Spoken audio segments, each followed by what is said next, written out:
On va maintenant faire un exemple de notation de l'évaluation interne de physique. Voilà la question de recherche. Comment la hauteur du premier rebondissement d'un ballon varie par rapport à la pression du ballon? Donc, on va aller sur le premier critère. Donc, on a méthode de recherche. Et donc, on va regarder dans les pentes. Et on va commencer par le premier descripteur.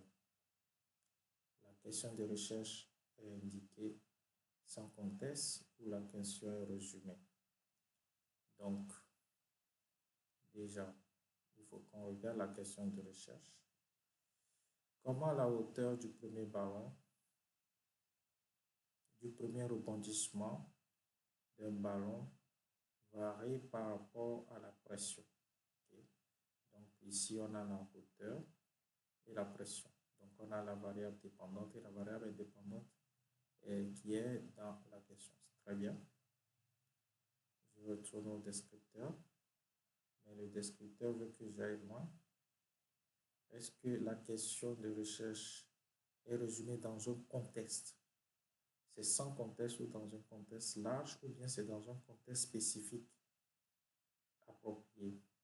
Alors, je vais regarder toute l'introduction.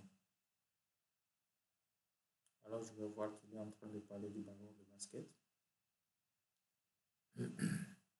dans un sport populaire, donc contexte large.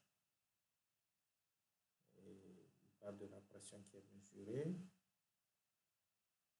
Et j'ai comme but de tester.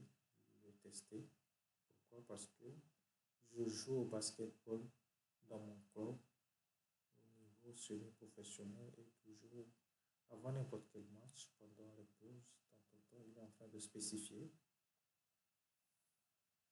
toujours la pression. Donc, nous nous demandons, ok, comment la hauteur du premier rebondissement de balle varie en fonction. Donc, voilà.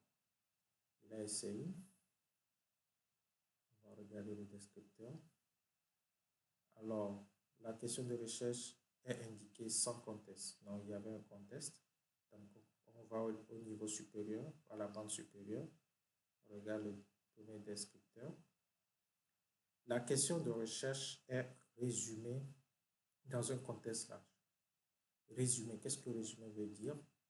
On va aller dans les consignes. Résumé, présenter brièvement ou donner une idée générale. Bon, il a donné plus qu'une idée générale. Donc, il a donné plus qu'une idée générale. Oui. Donc, puisqu'il a donné plus qu'une idée générale, on va passer ici. La question de recherche est décrite. Il a un peu décrit dans un contexte. Donc, je peux ici lui donner un 5. Parce que le contexte est spécifique, pas très approprié. Ça manque un peu. Sinon, même si je dis je vais lui laisser 5, 6, je vais voir. Je pourrais décider du 5 et du 6 plus tard. Et puis, je passe au deuxième descripteur. Des considérations méthodologiques concernant la collecte de données adaptées à la question de recherche sont indiquées. La collecte de données. Donc, il veut parler des variables. Est-ce que les variables, c'est les considérations méthodologiques concernant la collecte de données pertinentes suffisantes pour répondre à la question de recherche sont décrites? Donc, là, je vais retourner pour regarder les variables.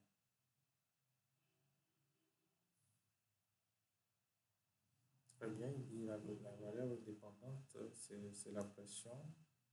Ok, il fait varier. Il fait varier. Ensuite, en bas.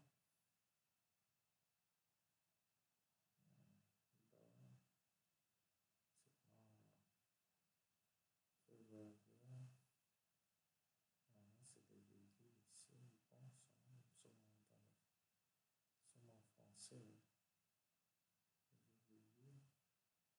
Bon, la hauteur, le mètre,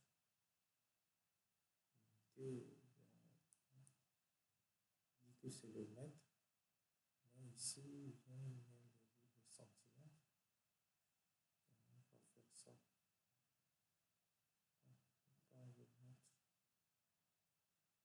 Quelle unité il utilise finalement? Bon, ici, il fallait contrôler le ballon. Oui, la masse du ballon, oui. La hauteur.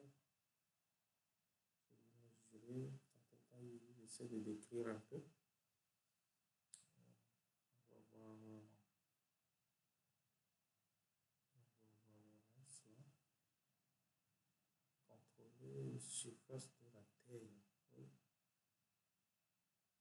Comment est-ce qu'il va me contrôler la surface de la Terre? Ça va être compliqué. On ne comprend pas exactement qu'est-ce qu'il veut produire. J'espère dans le même lieu. Bon. Dans le même lieu. Comment est-ce qu'on pourra reprendre ça? Quelle terre il est en train d'utiliser? Donc, tout ça, ça me met dans des embarras. Alors, je reviens ici et puis je regarde. Je dis des considérations méthodologiques concernant la collecte de données adaptées à la question de recherche sont indiquées. Oui. Je passe ici des considérations méthodologiques concernant la collecte de données pertinentes et suffisantes pour répondre à la question de recherche sont décrites. Des considérations méthodologiques concernant la collecte de données pertinentes et suffisantes pour répondre à la question de recherche sont expliquées. Il n'a pas tellement expliqué, on est plus dans la description. Donc on est ici dans 3.4. On est plus dans la description. On est dans 3.4 ici. Alors maintenant je vais au troisième descripteur. La description de la méthodologie utilisée pour collecter ou sélectionner les données manque de détails. Donc ça c'est le protocole. On va aller dans son travail pour regarder le protocole expérimental.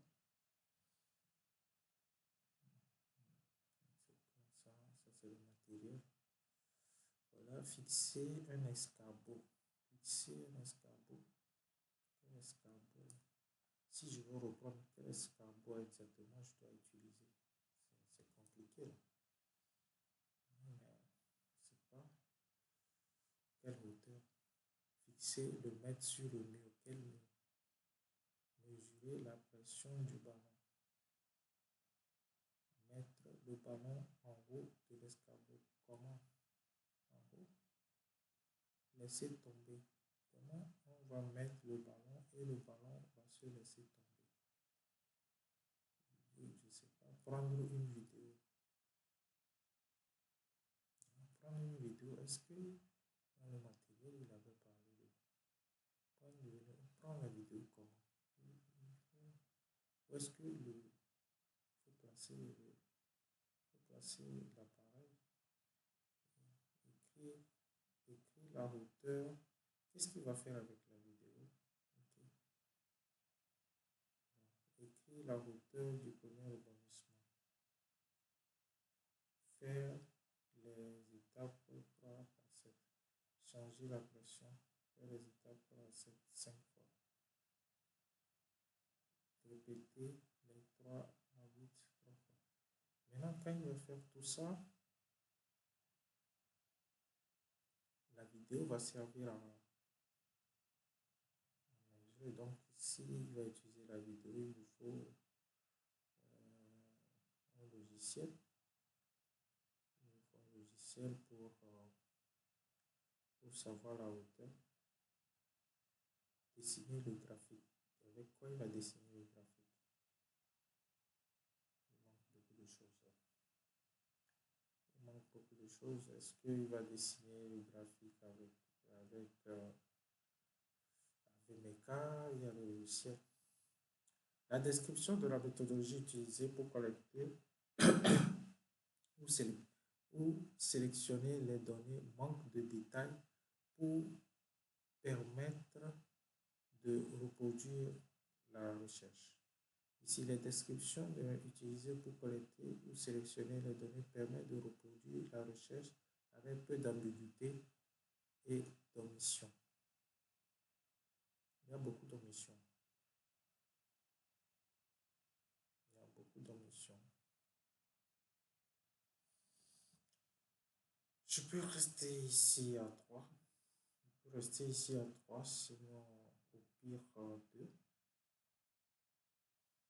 Ici, les considérations méthodologiques pour collecter les données.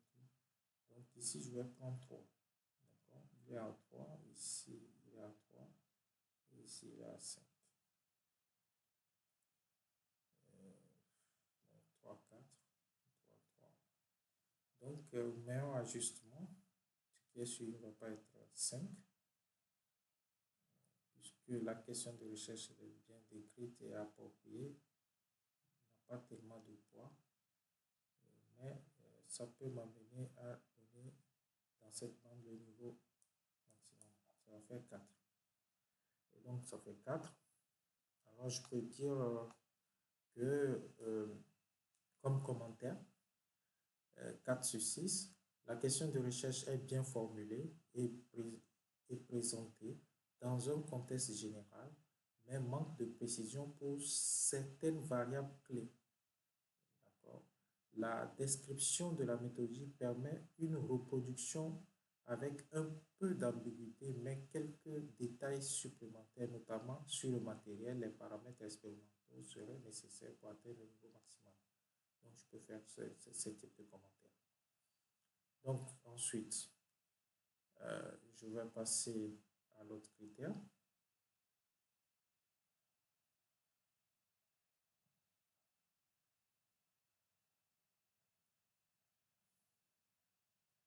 L'analyse de données.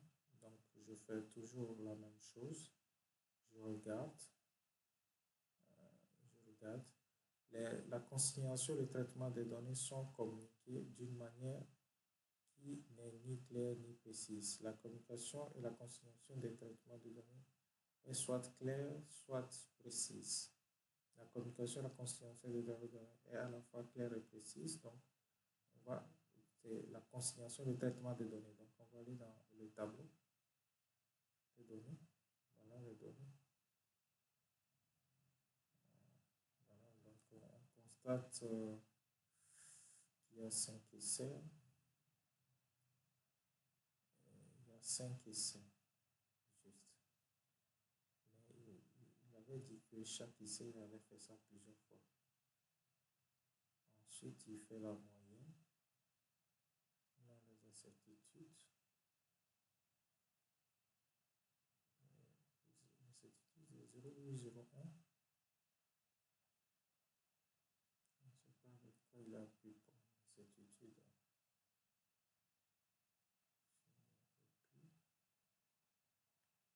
Donc, ici, l'incertitude, c'est 0,01. Il doit avoir ici les valeurs doivent être virgule, 2 chiffres après la virgule.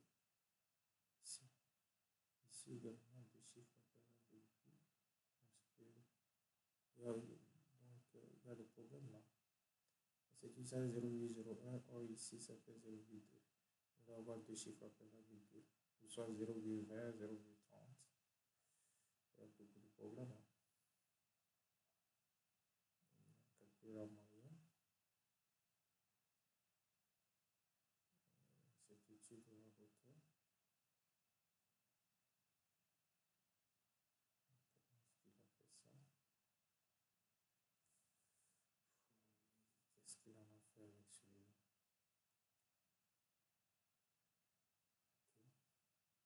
Okay. Donc, je retourne. Je regarde en même temps tout en même temps pour toute la bande.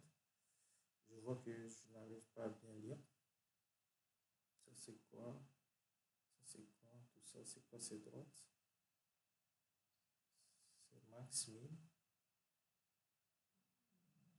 Ouais, ça ne se fait pas voir correctement. Alors, je retourne. Et je regarde.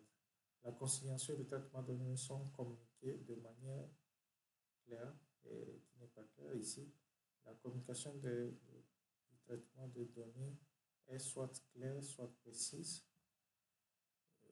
Je peux être dans 3-4 ici. Dans 3. La consignation et le traitement de données montrent des preuves d'une prise en considération des instituts, mais comporte des omissions ou des inexactitudes. Oui, je peux rester ici. Le traitement de données adapté pour répondre à la question de recherche est effectué, mais il comporte des omissions, des inexactitudes incohérentes importantes. Ouais, je peux rester là. Donc, il va y avoir encore. Donc, quand on va aller regarder, on peut faire un commentaire de la sorte. Et les données sont consignées de manière claire, mais leur traitement manque de précision sur la prise en compte de ces incertitudes. Certains calculs sont effectués correctement, mais il y a des omissions ou des incohérences qui limitent la validité des conclusions. Une amélioration de l'analyse des erreurs et une meilleure justification du choix mathématique permettrait d'améliorer ce critère. Donc, je peux avoir ça comme commentaire. Et puis, je vais sur notre troisième critère, la conclusion.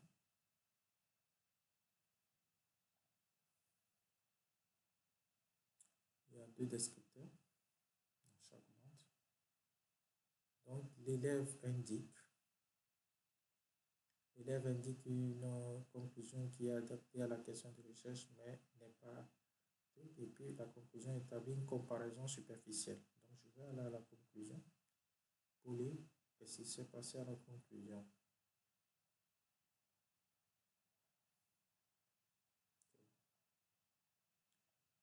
Nous avons donc conclu que cette représentation graphique future est mieux. Par contre,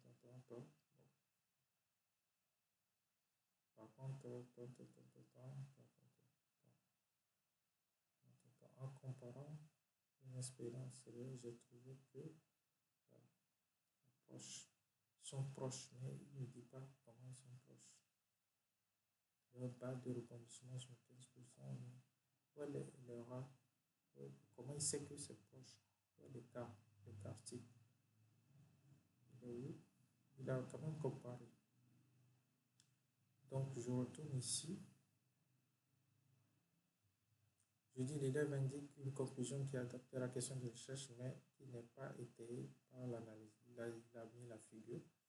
L'élève décrit une conclusion qui est adaptée à la question de recherche, mais qui n'est pas complètement cohérente avec l'analyse. Oui, je peux être là, je peux être dans 3-4.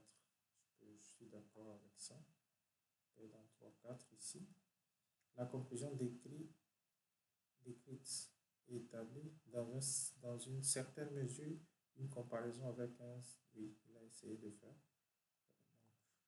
ici, c'est facile, ça fait un 4.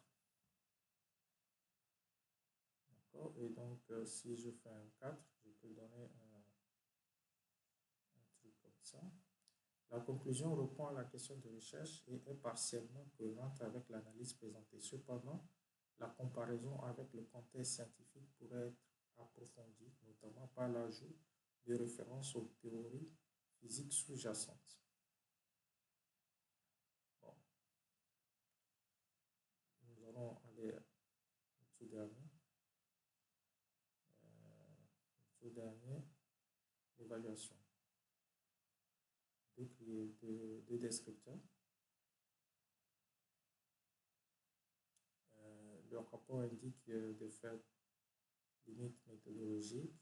L'élève indique des améliorations. On va voir s'il y a les limites et les améliorations. Donc, qu'est-ce qui s'est passé? Ah là là, il a mis la conclusion et l'amélioration en même temps. Du coup, oh là là, du coup, il n'a pas beaucoup mis l'accent sur l'amélioration. Donc, la différence entre les deux ballons, Mais le point faible sont des erreurs aléatoires. En lisant dans la boîte à notes. Oui. Donc, par exemple, pour la prochaine fois, on pourrait essayer d'améliorer. Il a juste parlé un peu.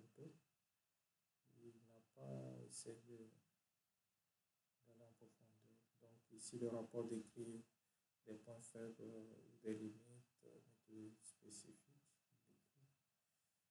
Il indique des améliorations. Liste, on peut faire 2 et puis là. Donc, ici aussi, il va pas. Il va être après ici également. Et on va essayer d'avoir ce type de conclusion. Les points faibles et les limitations méthodologiques sont mentionnés, mais leur influence sur le résultat n'est pas suffisamment expliquée. Les suggestions d'amélioration sont pertinentes, mais elles gagneraient à être davantage justifiées en lien avec les problèmes identifiés.